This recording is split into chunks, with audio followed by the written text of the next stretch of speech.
Benvinguts de nou al programa Entrevistes. Si en l'anterior espai vam veure la pilota valenciana, avui contem amb el futur del ciclisme.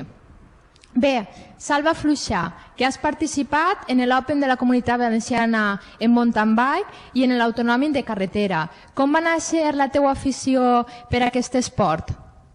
Vaig començar participant en la gent major del poble, eixint a almorzar i a passar-ho bé.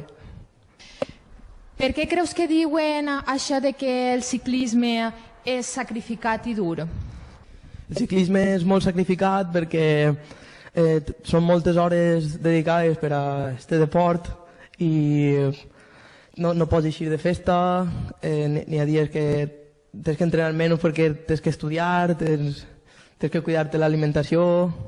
Molt bé, Salva. I Vicent, tu que has participat també en la Challenger de la Comunitat Valenciana sent campió de la teua categoria i en 2013 has realitzat una bona temporada, tant que has fitxat pel Castillo de Honda, un gran equip, i fa poc que corres també. Per què vas decidir practicar també aquest esport? Bueno, pues vaig començar quan tenia uns 9 anys, igual que Salva, així en la penya de Xeraco, els amics anàvem a almorzar, m'ho passàvem bé, contàvem xistes i tal. Però va haver una temporada que mon pare i jo vam decidir anar a fer el Camino de Santiago, vam anar i la gent que vam conèixer allà em va incitar a córrer. I al final jo, quan vaig tornar al poble, vaig decidir començar a córrer i això. La veritat és que m'ho passa molt bé en les carreres. Una experiència molt motivadora per enganxar-te a aquest esport. El pròxim dia 27, de fet, a Xeraco es fa la carrera de ciclocross. Hi participaràs? Sí, bueno, encara que no és una carrera molt adequada per a mi, perquè és molt tècnica, sí que m'agradaria participar. A més, és del meu poble, què més, no? José San Luis, campió de la Challenger de muntanya de la Comunitat Valenciana, campió de 4 autonòmics i 2 Opens en la modalitat de mountain bike. Tu també començares molt jove a córrer pel que ens han dit. I quin dels teus triomfs que has aconseguit fins ara, fins als teus 17 anys, ha sigut el més important i per què? Pues els triomfs més importants jo crec que va ser la cronoescalada de mountain bike de Torrent, perquè ahir vaig aconseguir el quart autonòmic de mountain bike i va estar bé, vaig ser feliç. Va ser molt dura la carrera, no? Sí, vaig tenir que lluitar perquè crec que van ser 3 segons de diferència sobre el segon i va estar bé.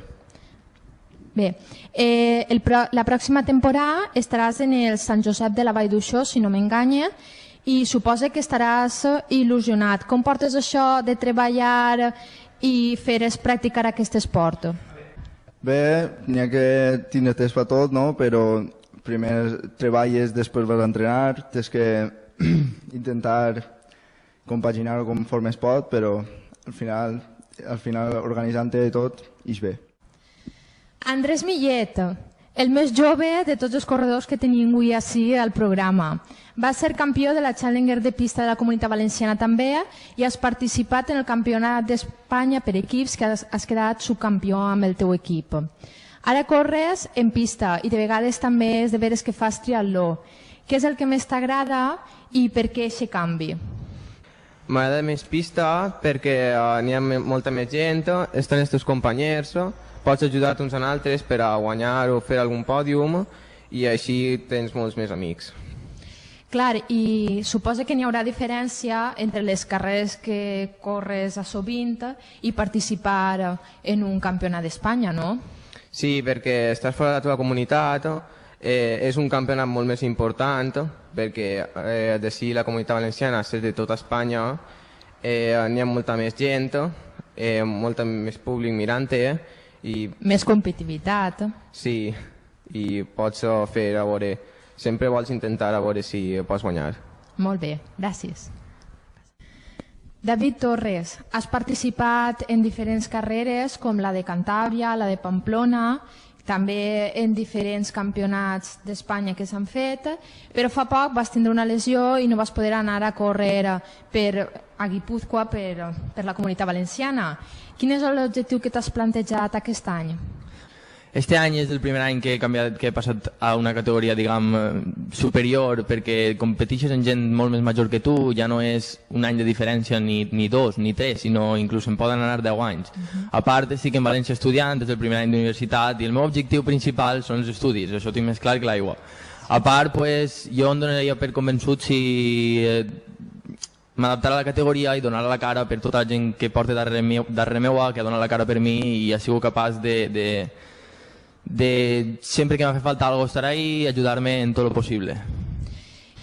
Quin seria el ciclista en el que t'inspiraries o quin és el teu gran ídol que fa que seguisques avant en aquest esport?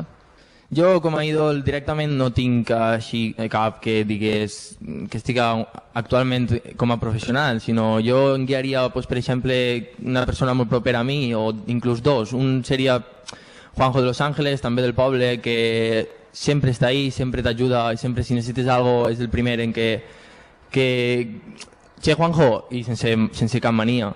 També el meu entrenador, que ara ha llançat també un nou projecte que es diu Àngel Gómez i que també sense res a canvi t'ho donen tot, aquesta gent que ha corregut tants anys i que saben tant i que has de fixar-te en aquesta gent.